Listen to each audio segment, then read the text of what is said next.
Powered by Riverside FM. Hello and welcome to Operation Podcast, where we dive into the rewarding and challenging journey of fatherhood while balancing demanding careers. Join us as we share real stories, practical advice, and meaningful conversations about being a present and an engaged father. So today we're chatting with Brad, and this is going to be a really special episode because I would consider Brad to be in a realm of experienced fatherhood. Would you agree? Wow. Well, I do have 5 children, so life is very full, and they're adult children now, so I've kind of gone through age and stage with quite a crew. So yeah, yes, I would. Well, and that's good. I mean, that's why we're here. That's why we're here to talk. So, you're in a room with someone like me. We have young children at home. And when you're sitting across from someone like myself, can you remember being in these shoes over here, being a new father? Yeah, I actually do. I remember having our first child, and it was episodic of joy. I'm a very exuberant person by nature, so I was pretty fired up on having a kid. I was a little biased on, we never found out what genders they would be or whatever. So we're like, but it was an amazing time. And I didn't know what I was up for other than we're having a child. So it was a very exciting, unbelievably exuberant time with great joy and the roller coasters of emotions. We even had a little difficulty in that birth, which was freaky and somewhat scary as well. Very scary, actually. Unexpected, I would imagine. Very unexpected. Yeah. And so I didn't think I realized exactly what was going on. Looking back on it, it was actually like, whoo, that was wilder than we thought. But our son came out, and here we go into fatherhood. And it was amazing. And you said earlier, it's 5 children. Right. What are the ages now? Well, 33 to 22. Okay. I say decade of children, decade of diapers, decade of college tuition. We've gone through both. And now we're kind of looking at grandkids and things. So it was a whole decade of various stages and ages and all of that. I mean, I would always say, 1, it's like 2-on-1. When you have 2, it's man on man. When you have 3, you turn into zone defense. When you have 4 plus, they start raising each other, and it becomes an amoeba that goes around in this giant blob of some wild, messy organization called family. And that was actually true. So yeah, that turned out like that. And so, we had early on established some roles, and this is pretty important, actually. The roles we established, Sue, actually, my wife, encouraged us this way. It was, let me, Sue, and it's, it could go either way, make the big kid decisions, but you are going to be guiding the family in significant decisions of location and vocation and giant strategies of how we're going to live out our lives. So I was very comfortable with that. I kind of had the bigger picture of the future and how we're going to live and go and where we're going to live and things like that, where we're going to buy a house and big giant decisions. And she was kind of more in the kid decisions. And we kind of divided and conquered that way, which was unique. And I thought that was actually right for us. It's not right for everybody. And of course, we both had opinions about each a lot. And we're both very strong people. So that happened too. But just kind of a basic role idea there. earlier you mentioned vocation, and you said a lot of things that I want to unpack, but let's go back for 1 second about your career. So not only were you raising the future in your home, but you work with youth in your career as well. Can you talk about that? Yeah, I think vocation, in some ways, I would say this, it's not to be critical or judgmental. It's more that I think in our society today, we've put vocation at a very, very high level. We draw so much significance and so much identity out of our vocation. And I think that's good because I think we need to discern and affirm our calling, how we're wired, what's our gifts and talents. You know, I heard someone say, what's the most important thing in the world, the greatest need in the world, and my gifts and talents?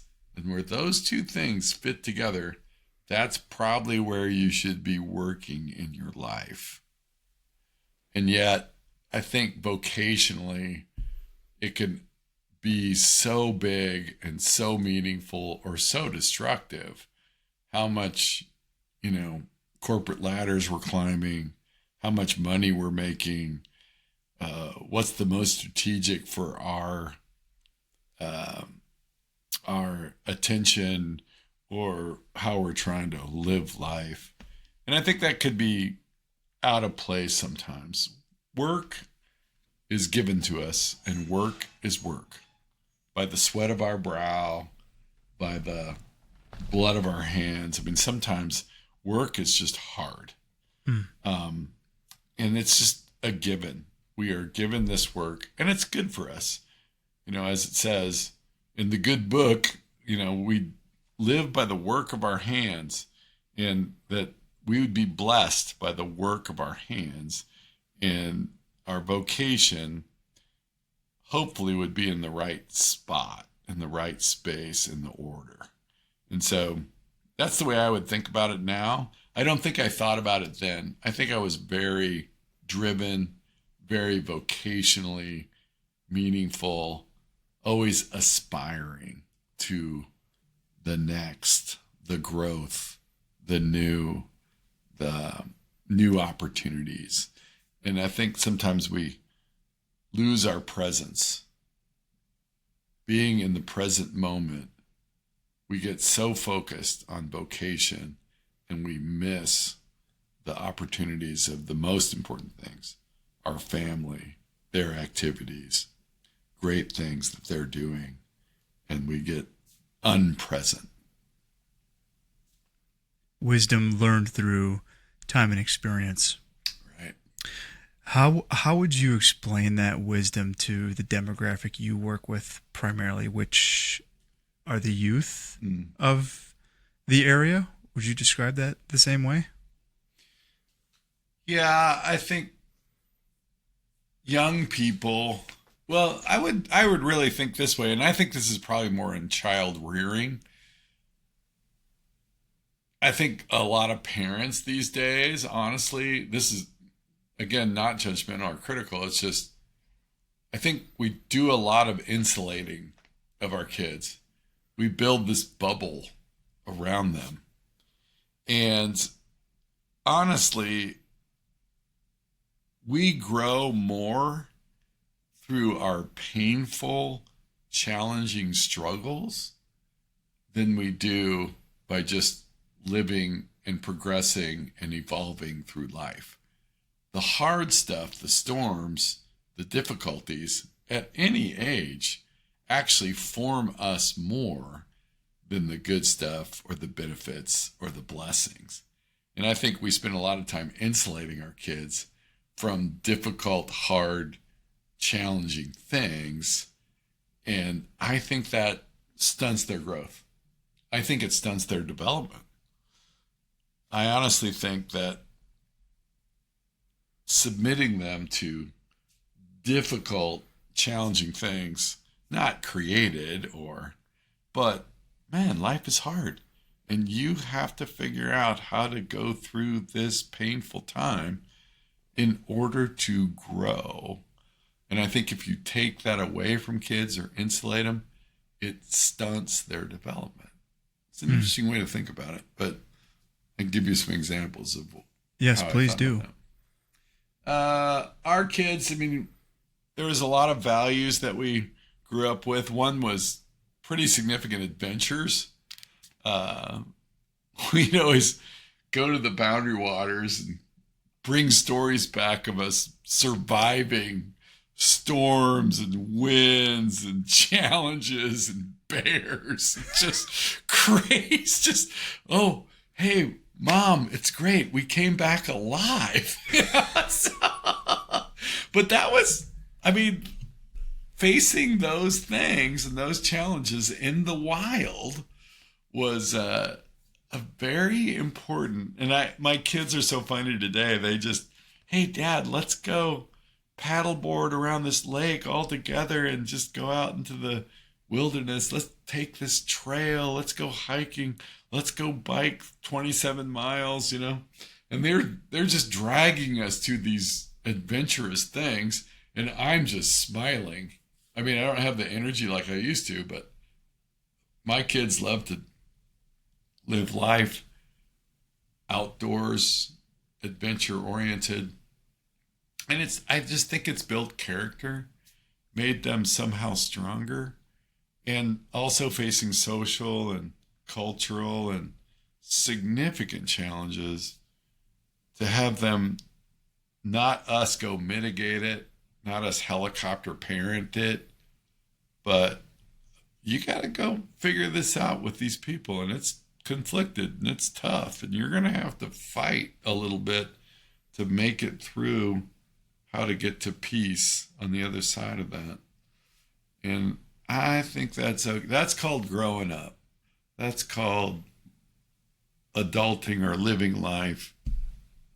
That's how you become an adjusted person. I like what you said about figuring things out with people. Because in solitude, I'm sure there's elements that are beyond our peripherals that only can be brought to our attention when we're surrounded by a community.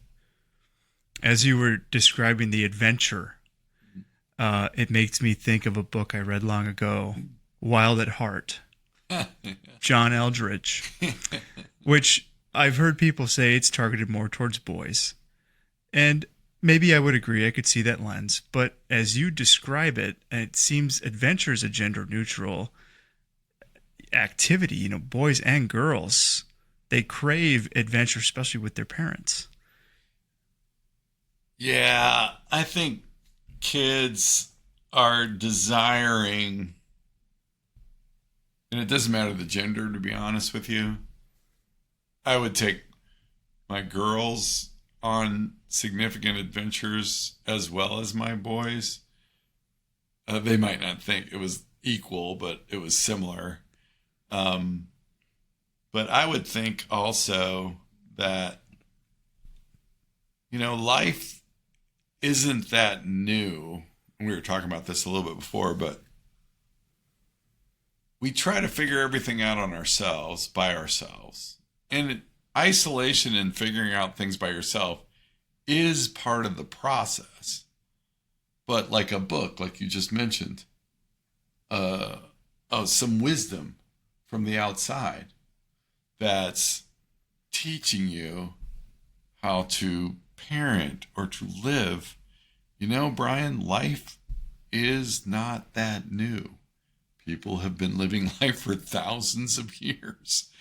And I think we isolate, and we're so independent in this culture, in our Western, go figure it out for yourself. You got to just buck up and go learn and I think to surround yourself with good books, with mentors, with sages, and the collection of those things in life, become a collector of keys to life. And the best way to do that is through folks, friends, family, community. Hey, how did you do this when you were this age? And just having folks that are 5, 10, 15, 20 years ahead of you. Hey, can we grab a cup of coffee? I'm curious about how you managed. Because your kids or your life turned out pretty reasonable in that season. And so think about life as collection of keys. And when you get to the door, if you don't have the key, you can't open it. But if you collect keys on the way, then you'll have the keys to open the door when you get to that season of life.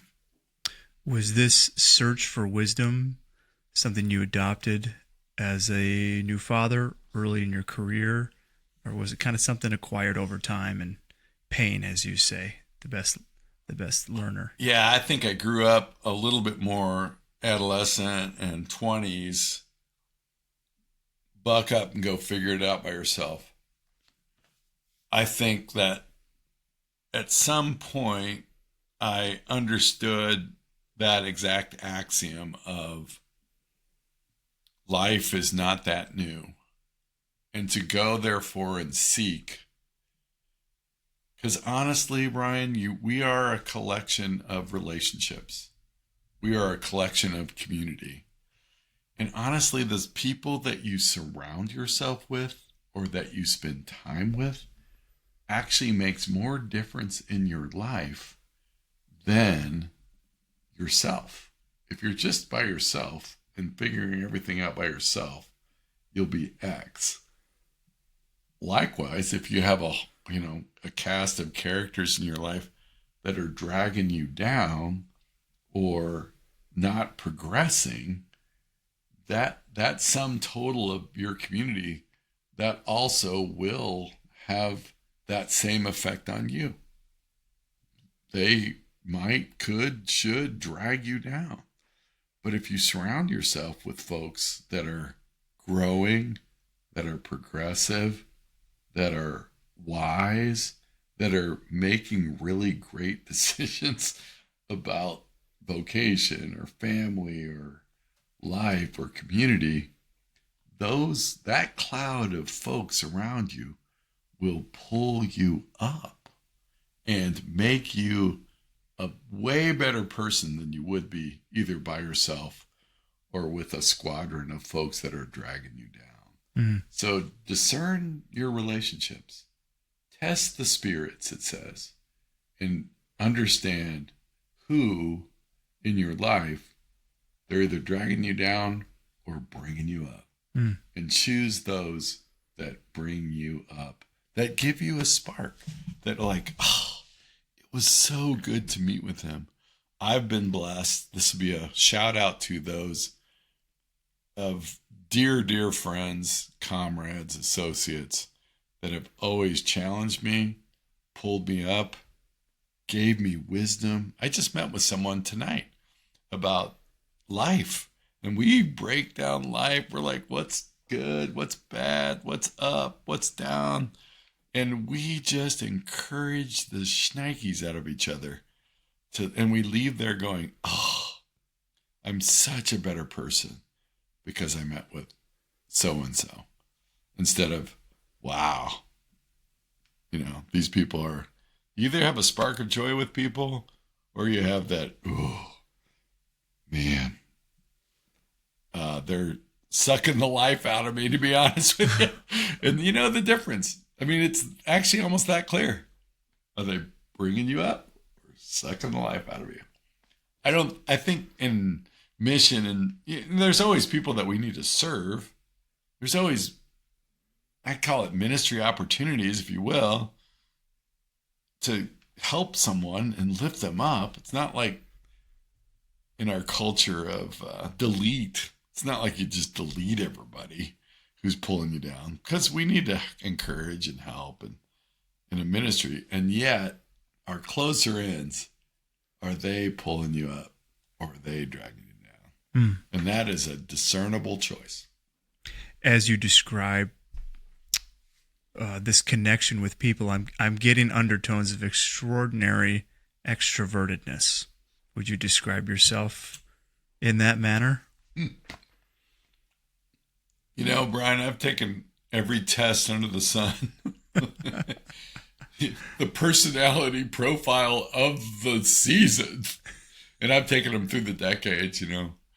And every one of them would be giving me almost off the charts enthusiasm for people. And I mean, in every one of them, it's like you should connector or whatever you call it. So that is me. I mean, as older I've gotten, I've enjoyed solitude, and I've spent a lot of time with the Jesuits, which are dear friends, and they are always like, take meditative retreats, go on a silent retreat for 4 days. And I've found those to be brilliantly beautiful, and I just long for them. And yet people give me energy, and for some people, solitude gives them energy. And it's always been people that give me unlimited energy. So, easy answer, yes. I ask because I would consider myself having undertones of that as well. Mm-hmm. And I've been trying to find a balance, and I want to hear your perspective. Good. How do you balance, and I'm going to throw a little of my career terminology at you. How did you balance a mission-ready status with 7 souls on board at home with feeding that desire to be around people outside of the home? Yeah, boy, mission-ready status. Technical. I like that. You know, I've found in life there's a thing called it's a great tension in which I find both are true. A thing called mission community. So it would look like an infinity circle. If I was drawing a picture, it'd be an 8. Sideways 8. Infinity circle. On one side, you have mission. This is our mission. To go therefore and whatever it is, serve people or, save the country, whatever it is. We have this mission. And on the other side of that is community. And I would argue that community,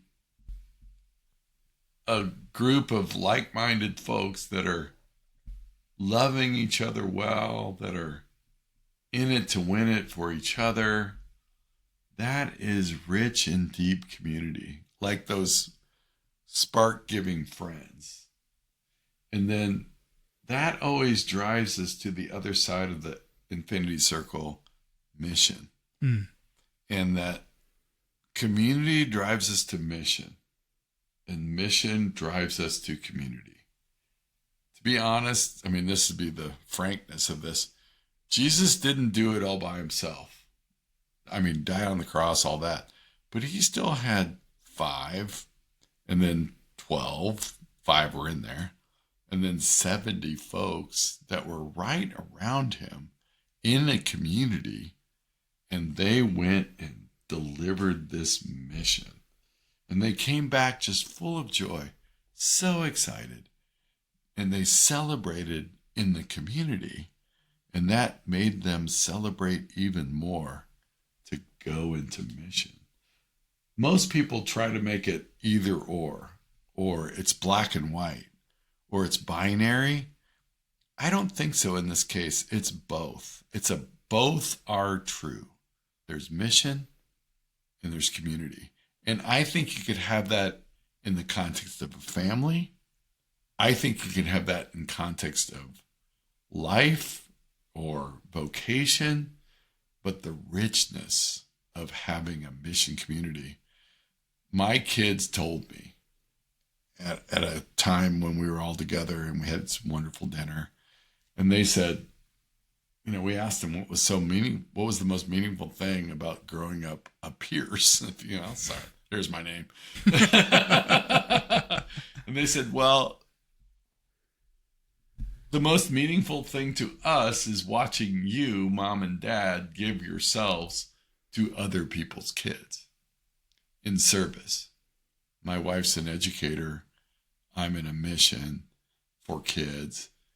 And they were most struck by us sacrificing a lot in order to serve and help people. And that was the most meaningful thing to them. And I would say that in tears. We had a mission community. We knew our mission to go serve young people.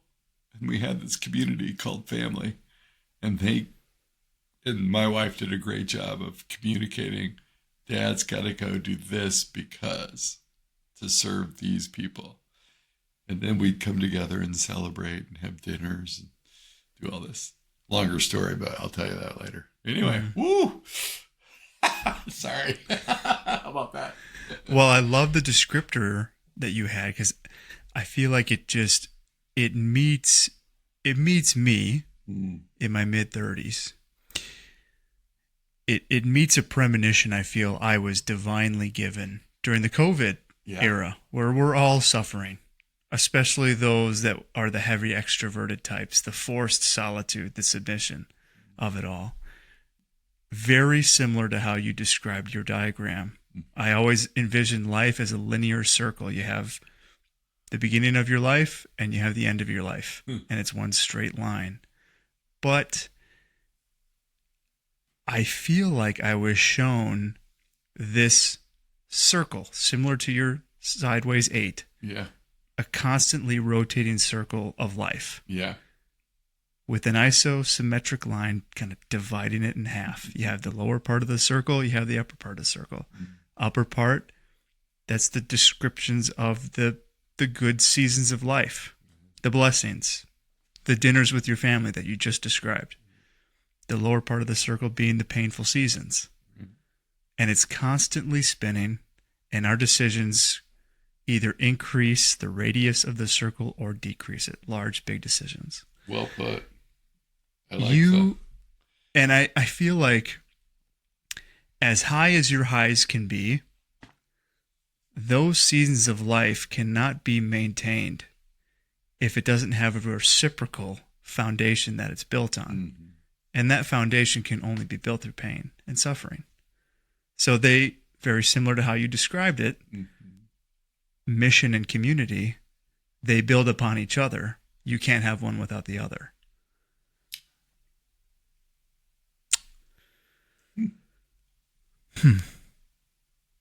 I would say that probably the divine source of both of those premonitions probably came from the same source. I want to go back to the early stages of fatherhood. I know we kind of talked about how you sought out wisdom. You kind of surrounded yourself with fathers that were a little bit more advanced in life than you were. Now you find yourself right now in a room with a young father. What is something, if it's one thing, a couple of things, what's a lesson you wish you had known as an early father? Something that you've learned along the way.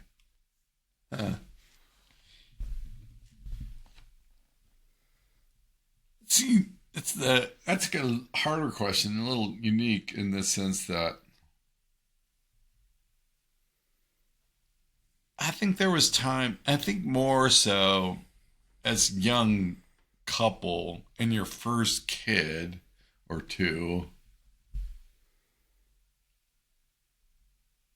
And I think the urgency or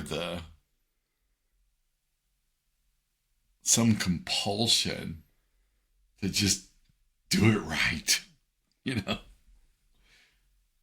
We want to be great parents. And then always the other side of that is the fear. Probably the biggest fear deep down in me, I answered this question once, what's the deepest question of your life? And I was, my deepest question was, is everything gonna be okay?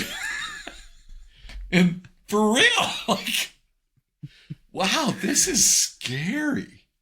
Or the health of your kid, or the trajectory of your children, and the fear factor of that, mostly between your ears, created between your ears, not from outside, maybe not even from inside, but you just in between your ears I had this overwhelming fear, anxiousness about my children and their outcomes. And are they going to be okay? Are they going to be normal, thriving people or humans? And I just remembered catatonic events in our world. I mean, date myself a little bit, but the World Trade Center gets blown up. I mean, I thought it was the end of the world. What? And it kind of was for many. So, pray for the victims and all of that. What world did we bring our kids up in? Oh my gosh, it's apocalyptic, which kind of was actually. And the overwhelming anxiety, fear. How is this going to be okay for our children? And I think that is happening with a deluge of social media and messages and, wherever people get news and sources. I mean, everything is wired to freak you out. And I wish someone had said, or had the wisdom, or I don't even know what you call it, the Jesus wisdom of, oh yeah, in the world, you're going to have some trouble. Trouble. And it is going to stink. And you are going to be freaked out of your mind. Your brain will explode. And how is it ever going to come back together? And yet, you will have these troubles and tribulation. But how do you have peace and be of good cheer? Because one, God has overcome the world. So all that to say, that's a sermon in itself. All that to say, I would say, how do you check your between the ears at the door and be of good cheer? Be anxious for nothing, but in everything, pray for peace. Pray for reasonable souls. Pray for we don't have to lose our minds on what's happening out there. And I don't know, take a chill pill. Just like relax. It's not that bad. I mean, and not to placate. I mean, people are going through trauma and drama all day long. I get it. And yet, as a parent, how do you be still, be patient, be humble and kind, and give your, I think kids look to us for security. And if we're bat crap, crazy, anxious, freaking out, upside down, bouncing off the walls, that's not going to give them much sense of security. You're going to teach them how to be anxious for everything. And that's where I would say, be anxious for nothing. Hmm. And that's so easy to say and so hard to do. And I would just say, be at peace. Take a deep breath. You know, your brain, longer story, but your brain's always at war between the two sides of itself, the left and the right. You know, one creates anxiousness and the animal instinct. We've got to go fight or flight or fear. And we're just animals that just do that by nature. There's threats, but most of the threats in this world are inside of our brain. And then there's a whole bunch that certainly are threats, and that's real, but most of it is concocted. And the other side of our brain is where there's peace and there's tranquility and there's where your brain slows down to be calm. Stay calm. It's going to be okay. And I think it's been a lot of early parenthood being a little too freaky about this, that, or the other. I absorbed some dialogue on my way up to have this conversation with you. And there's a story about this native chief from decades ago, and he was interviewed by a journalist. I should go back. This chief, very well renowned in his tribe, very respected, a man of honor, duty, equity. And this journalist had a conversation to sit down like you and I are doing and ask him, how do you maintain this high level of decorum? How are you so stone, in place, immovable, peaceful? And his response was, well, I have a dialogue battle every day. I have 2 dogs. There it is. One, chaos, no reason, just absolute, just atrocities. The other dog representing the coalition of peace, understanding, and wisdom. And the only way I can find solace is if I focus on which dog I'm going to feed. How about that? I thought that was such a powerful... It's so simple. It's such a simple thought. Exactly what I was talking about. Yeah. Exactly. Mm-hmm. And there's tricks and trades of that are interesting, but we'll get into that. Just kind of circling back to how you described these conversations with your kids, how did you create this atmosphere of open dialogue with your children? I can't say that it was all that entirely open. I mean, we're kind of in Scandia here in our culture, and stoicism is a thing. So sometimes it's grin and bear it. Sometimes it's grip it and rip it. And yet, I guess I would say this, Brian, this is one thing. I mean, we worked hard, and I went at life pretty heartily. I miss stuff, to be honest. I miss things. And yet, to make up for some of those things, there's a couple things that we instituted that were interesting, that created relationship. And the most important relationship, I think, is certainly those of your family and your kids and your members of your kids. But a couple things is every Saturday night I would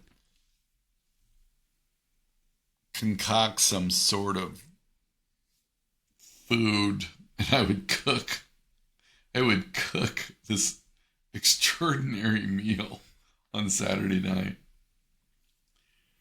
And I just did this. And this is when Sue got a break, and she didn't, and we're a little bit more of a traditional family in that sense. So this doesn't work for everybody, but we would have this dinner, and at the dinner, we would laugh, talk, share stories. But every Saturday night, we just had this thing.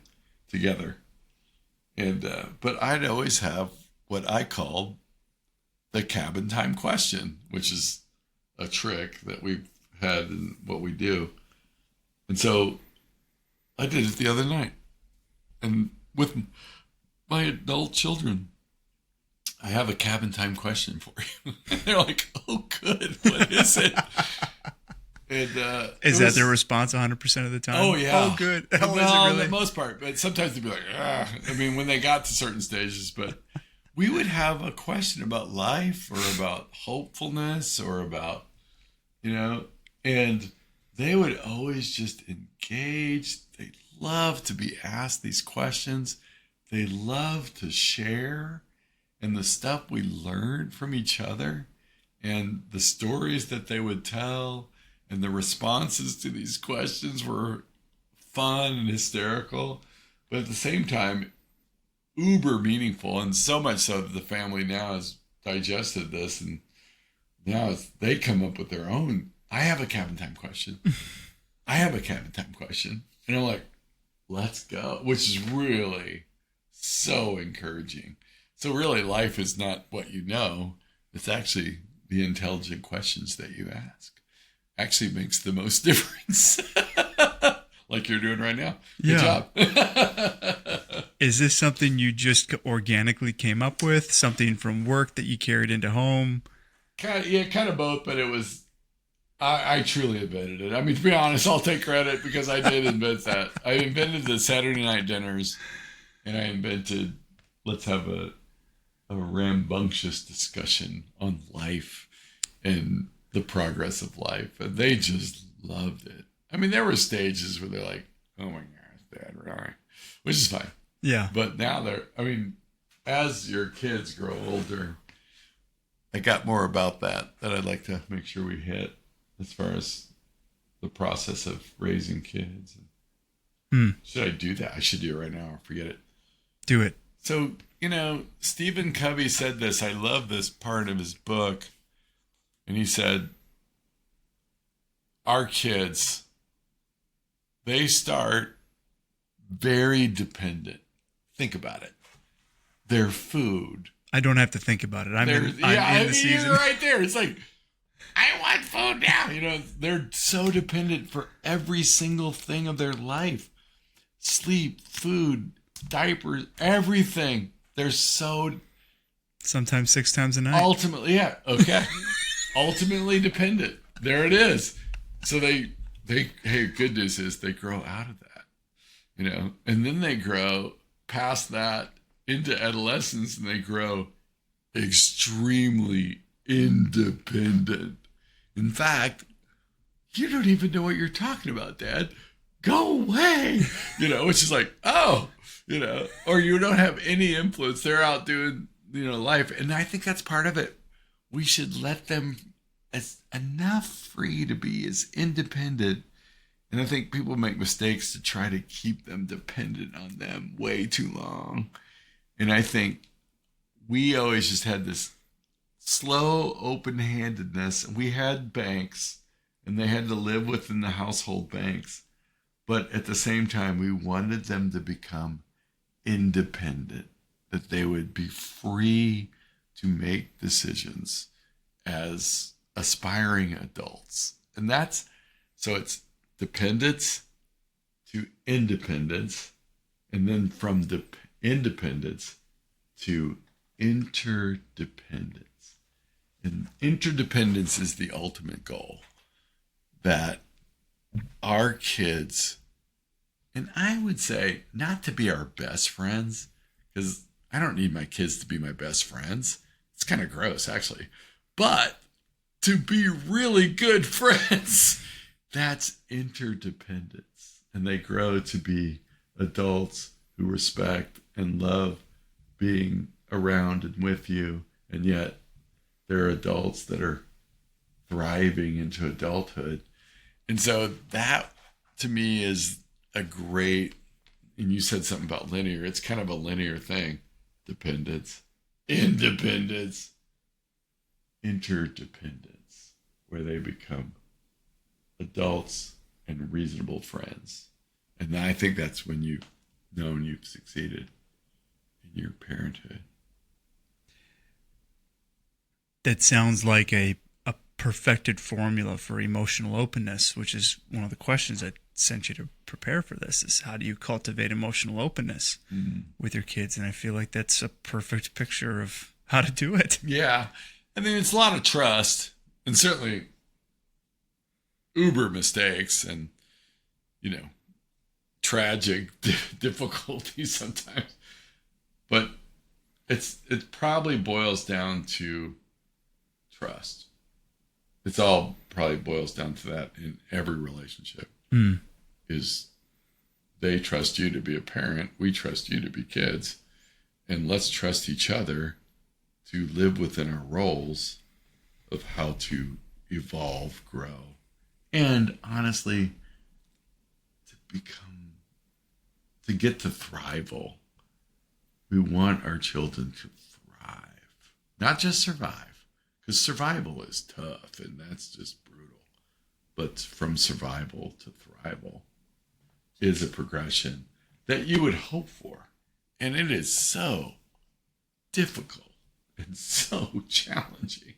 But it probably all boils down to trust, I would say. We trust each other. Your Saturday nights in our home growing up as Friday nights, Friday night movie night. Yeah. It was, the kids would watch movies with the parents, and then the parents would put the kids to sleep, and mom and dad would have their movie, the adult movie.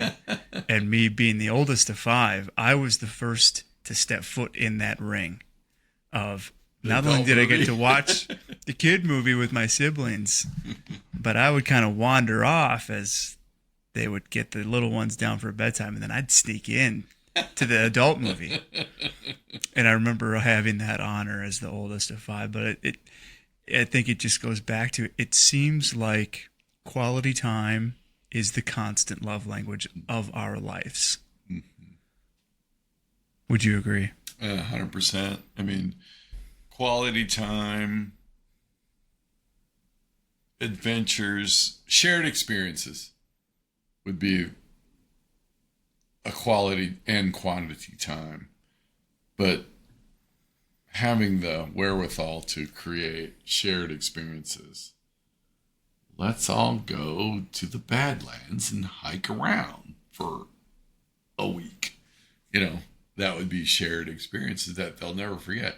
Remember that time when we did this, we did that, and we took, and that they'll never forget those shared experiences. It'll be a cable of love to them. But it's not just sitting around a table talking, because actually that's but going and doing stuff.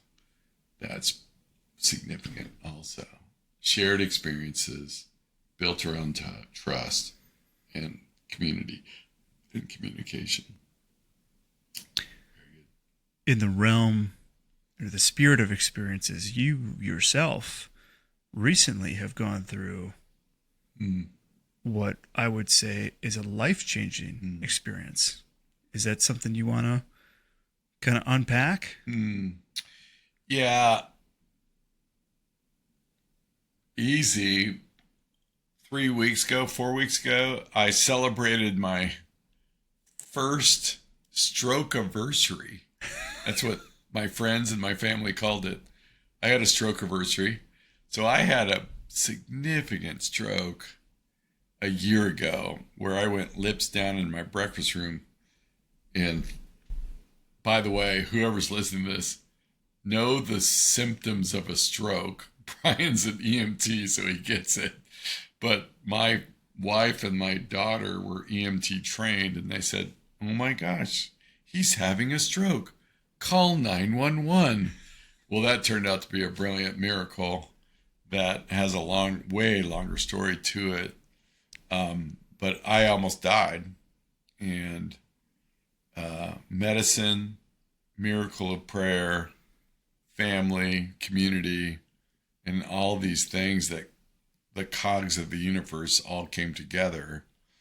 And not only did I not survive the stroke, I came out on the other side a whole new person, mostly of generous gratitude for every relationship, every person, every moment, every possible thing that I'm enjoying in life currently. It just means so much more than when you're sitting in an ambulance with the lights going off. And I had 3 thoughts. Lord, I'm ready. No regrets. 0 regrets. I'm ready for you to take me, if this is very serious, to, wow, I'm going to make it through this, which was bizarrely hopeful. And, you know, all the doctors and all the people and all the, scads of stories of miracles and souls that encouraged me and helped me. My physical therapist was the best. He goes, so, Brad, what are your goals? I was like, oh, that's easy. Walk my daughter down the aisle, sing a song at her wedding, and do the daddy-daughter dance. This is after my stroke. And he said, no problem. When's the wedding? I said, 4 weeks. He goes, okay, let's go. So I walked my daughter down the aisle. I sang a worship song at her wedding with my guitar. And we did the daddy-daughter dance together. And there was not one dry eye in the 200 people in the room because they were watching a miracle of someone dancing with his daughter and singing, my wish for you is that your life is all that you wanted to. Your dreams stay big, your worries stay small. And so that was the story of my last year. And man, I got nothing but gratitude, dear, dear people around me. And I am living my best life at my age and stage. So anyway, thanks for asking. That was free. That was a little extra.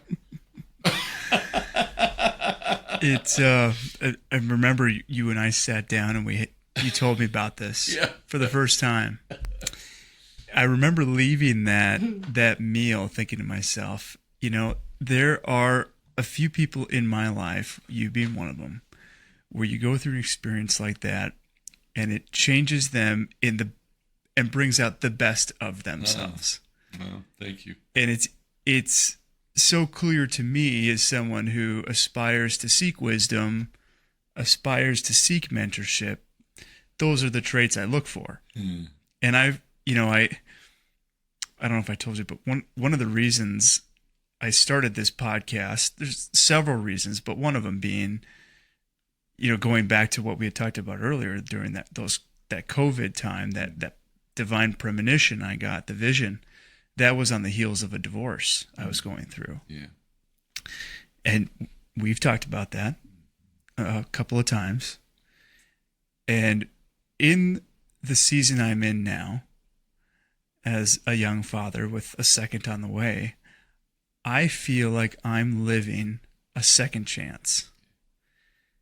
So I cannot imagine a world where I'm responsible for a potential third chance. I don't want that. I don't even want to get close to that guardrail. I understand. So if I can seek experience and wisdom, or people going through the same season as I am, and gather, 1, a friendship out of that, 2, wisdom, 3, experience, and then what to watch out for. I hope to God that that's enough. So I love hearing these stories because it's this incredible divine ambassadorship we feel coming out of a life-changing experience. It's just, I love these conversations. I love it. I just love hearing it so much. Oh man, you didn't say there would be any tears involved, but man, calm down. It was good. Yeah. That's Yeah. Wipe. That's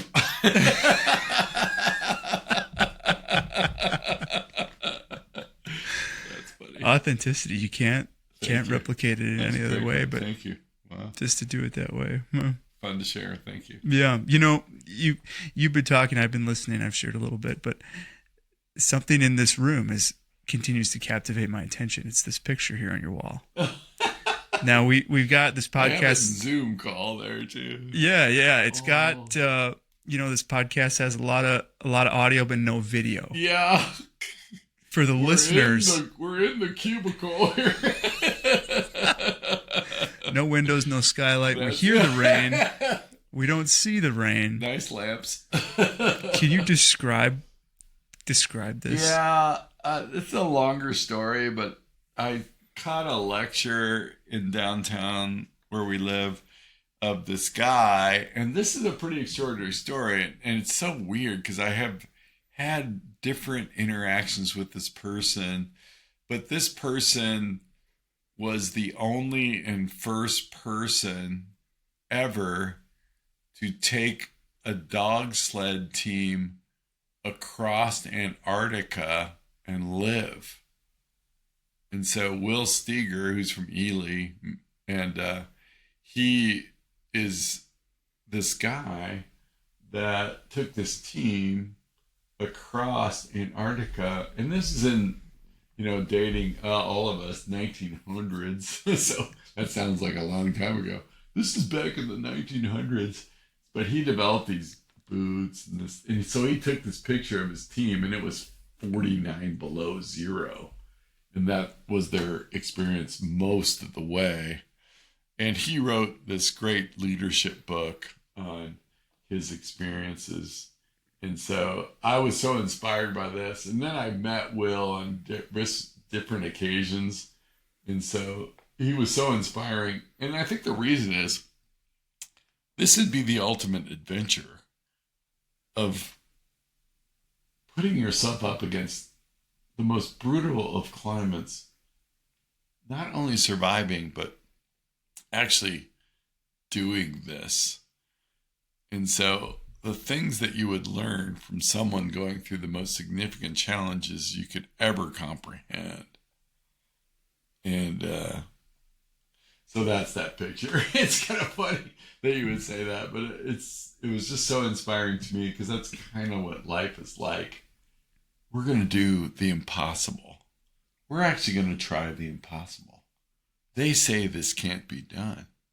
And yet, let's have belief and faith that we can accomplish a God-sized goal in our life. What they would say is impossible. And I think God says, what's impossible is possible with God and life. So lean into it, give yourself to it. And that's that story of that picture. It's funny. Yeah. Will's not knowing that we're saying this, but it was very inspiring to me. It was great to meet you at the kiosk out at the mall. Because I did. It was funny. He signed the book. He signed this book. I see the signature. Yeah, so that's so cool. Anyway, that's cool. It's a beautiful It's picture. in all my Zoom calls. People always ask about it too. It's like, what is that picture behind you? So would you say it's on that wall on purpose? Oh yeah, 100%. Oh yeah. That's terrific. That's good. That's funny.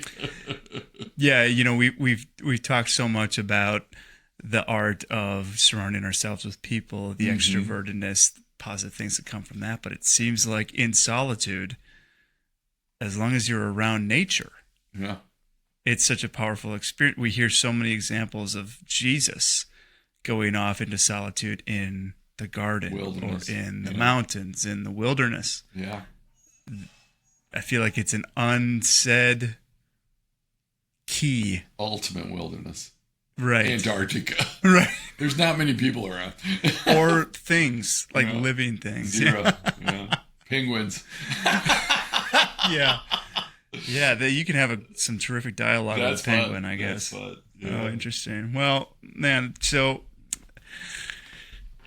to kind of wrap things up here, can I ask you one final question? As many as you want. Yeah.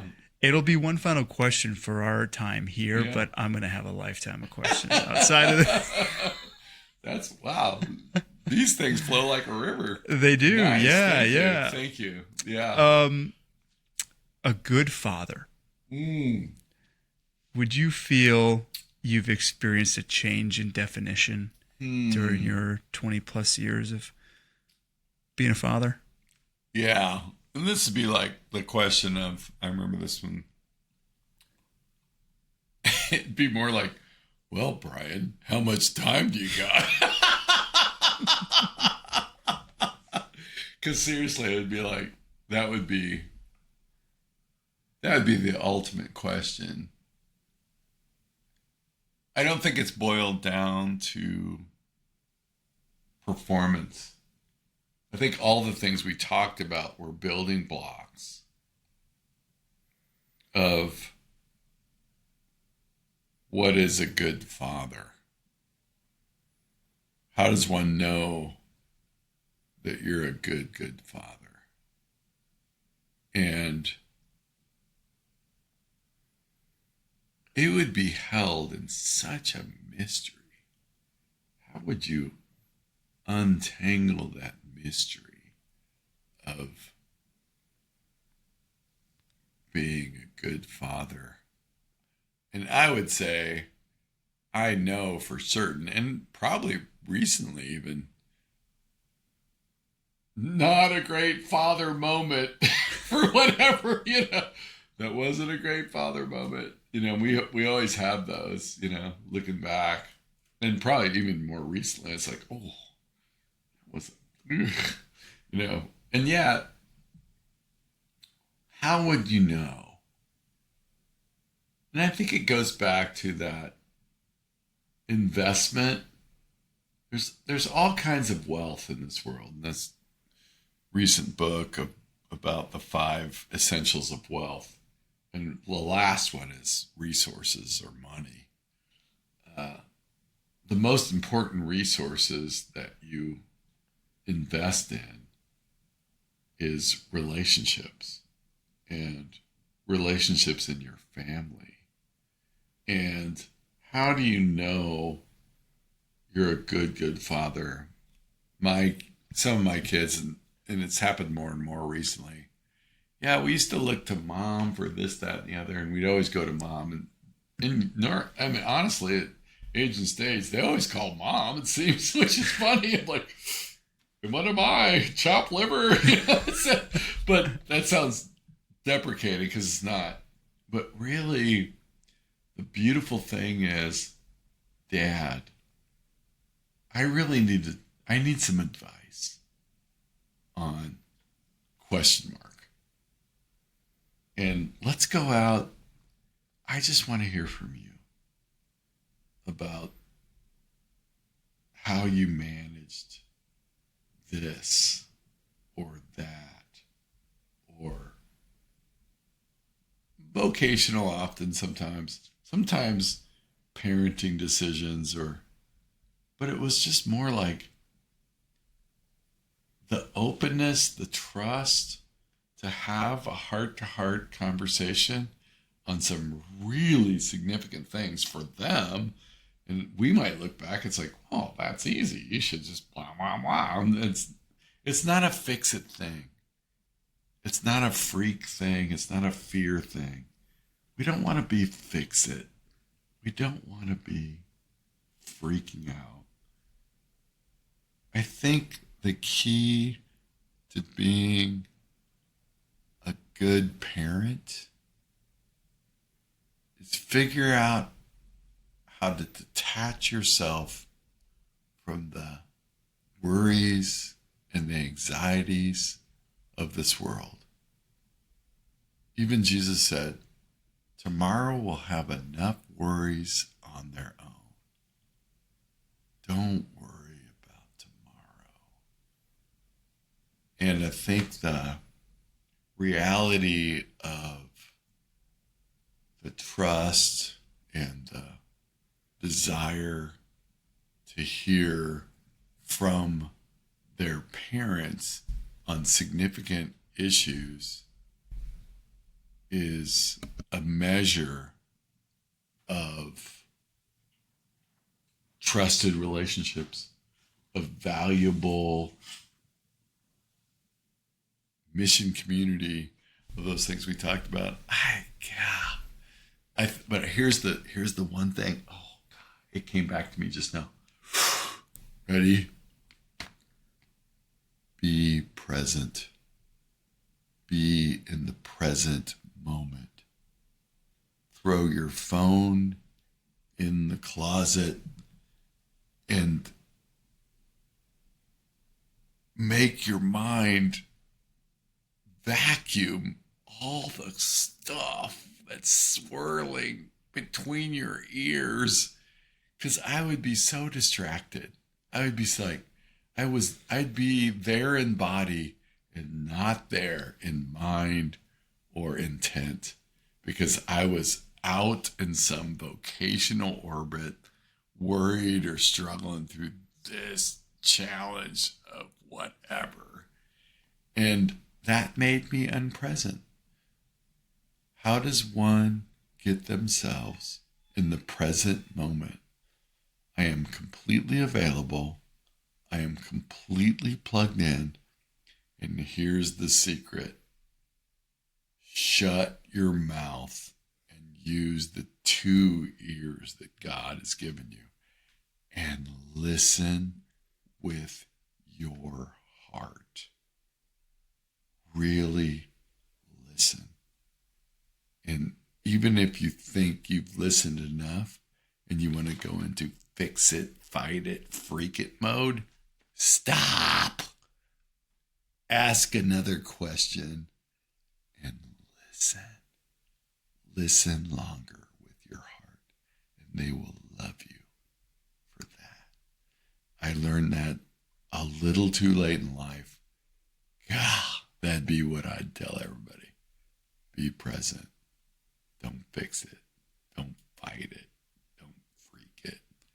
Listen with your heart. Amen. Amen, man. Thank you. Terrific answer. Yeah. Brad, I appreciate your time. Thanks for inviting me to your space. Mm-hmm. Thanks for answering my questions. Thanks for giving me your time. I think, yeah. Well, honor, and thank you. Seriously, it was beyond. Went way faster than I thought. Yeah, Flowed like a river. Thank you so much. Okay. Bless.